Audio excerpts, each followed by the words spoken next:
Everyone, good morning. তো সকাল সকাল রান্না বসিয়ে দিয়েছি, যেটা আমার ডিউটি রোজকার, আমার না সবারই তাই। তো যাই হোক, সকালের আশিপাশি কাজকর্ম সেরে একটু চা খেয়ে নিয়ে আগে আমি, তারপর হচ্ছে রান্নাঘরে ঢুকি। রান্নাটা আমাকে তাড়াতাড়ি করতে হয়, স্কুলে যাই খেয়ে, তো ওর জন্য একটু তাড়াতাড়ি করছি। আর আজকেও একটু তাড়াতাড়ি করছি। আর আজকে বসিয়েছি হচ্ছে ডাল, পুঁই শাকের মানে অল্প ডাটা দিয়েছি, পাতা দিয়ে একটু মুসুর ডাল করব হচ্ছে ভেন্ডি ভাজা, আলু ভাজা, তো ওটা সকালের জন্য। আর এদিকে একটু ফ্রাইড রাইস করছি দুপুরের জন্য। ফ্রাইড রাইস আর ডিমের কারিটা পায়েল করবে, ওটাই করব আজকে। আর ডিমের কারিটা ভালো করে, মানে আমার আগেও তো, এখন আমার ডিমটা না ভালোই হয় না।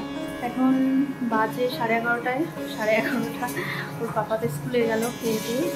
আর আমাদের দুপুরের আজকে দেখালাম তোমাদের, রান্না হচ্ছে ফ্রাইড রাইস আর ডিমের কারি পায়েল করছে। এদিকে চাল ভাতার জন্য না ভীষণ আমরা ভাজা হয়ে গেছে। তো পায়েল আবার ডিমের কারিটা ভালো করে, তো ওকেই বললাম ডিমের কারিটা করো। আর ফ্রাইড রাইস করেছি, ফ্রাইড রাইস হয়ে গেছে করা। সকালে তো ভাত, পুঁই শাকের ডগা পাতা দিয়ে ডাল করলাম, ভেন্ডি ভাজা, আলু ভাজা। আর দুপুরবেলায় হচ্ছে ফ্রাইড রাইস ডিমের কারি, হচ্ছে আজকে রান্না।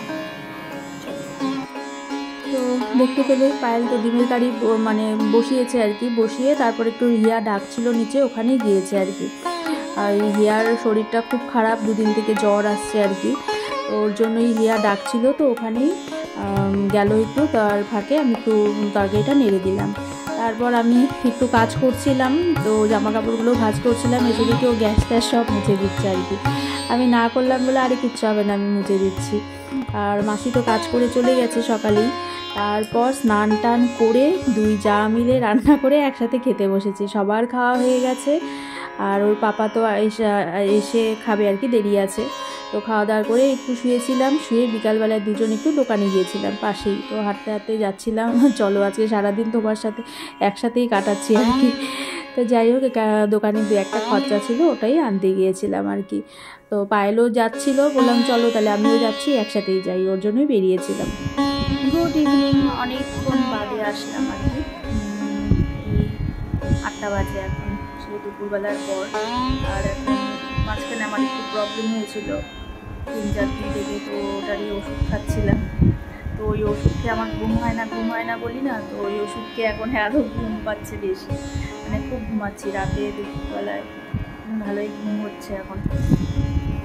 তো যাই হোক, আর আমার এই যে মেয়েটা অসুস্থ, এই কয়েকদিন থেকে জ্বর আসছে, মাঝে মাঝে জ্বর আসে। তো আজকে 2 দিন থেকে তো স্কুলে যেতে পারছে না, মানে স্কুল সকালবেলায় জ্বর আসছে একবার, আবার সারাদিন নিয়ে আবার সন্ধ্যেবেলায় আসছে এরকম। আবার আজকে কালকে থেকে আর কি, মানে ও মানে বেশি, ওকে তো দেখোই ভিডিওতে, হাঁটাহাঁটি, লাফালাফি, ঝাপাঝাপি তো করেই, তো ওটাও করতে পারছে না। আজকে তো বিছানা থেকে সারাদিন শুয়েছিল। তো এই সন্ধ্যেবেলায় অনেকক্ষণ থেকে, কিন্তু এখানে সন্ধ্যেবেলায় মা দিয়ে গেল, ও আম্মাকে বলছে আম্মা আমাকে একটু মণিমার এখানে দিয়ে আসো, তো মানে সিঁড়িতে উঠবে এটারই ওর জোর নেই আর কি, এরকম মানে হাঁটাহাঁটি সেদিন করতেই পারছি না। পরে যে মা কোলে কোলে নিয়ে এসে দিয়ে গেল সন্ধ্যেবেলায়। কিন্তু কী খাবি বলে, খেতেও পারছে না। ওই পেয়ারা দিয়েছিলাম, পেয়ারা অল্প খেয়েছিল না, আনারসটা খেয়েছিল পুরাটা, তারপরে আনারস খেতে দিয়ে আসছিলাম, তো আনারসটা খেয়েছে।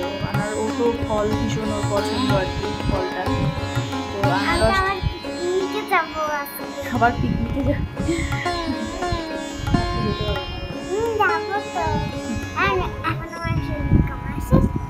শরীর এখন ভালো হয়ে গেছে। আজকে ওর মনি পাপাদের পিকনিক আছে, ওরা যে হাঁটতে যায়, তো সবাই মিলে আজকে খাওয়া দাওয়া করবে, মাংস ভাত। ওর মনি পাপার সাথে 2-3 দিন গিয়েছিল, তো ওখানে ওরা সবাই ওকে নিমন্ত্রণ করেছে আজকে যাওয়ার জন্য।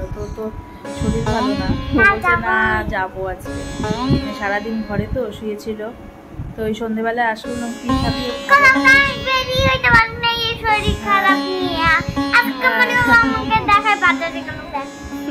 আজকে ওকে দেখে বাজারে গেল, মণিপাপা ওকে নিয়ে যায়নি, বলছে।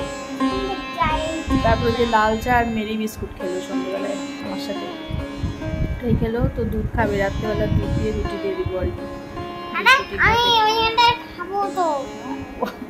ওটা খেতে হবে না, ওটা তো মাটন দিয়ে খাবে মনে পকোড়া, কিন্তু খেতেই পারছো না কদিন থেকে। অল্প খাবে। অল্প খাবে। মনে পকোড়া আসেনি, আসুক করায় তারপরে। ঠিক আছে চলো, আমিও যাই রান্নাঘরে, কিছু বাসন কোসন আছে এগুলো মেজে দিই।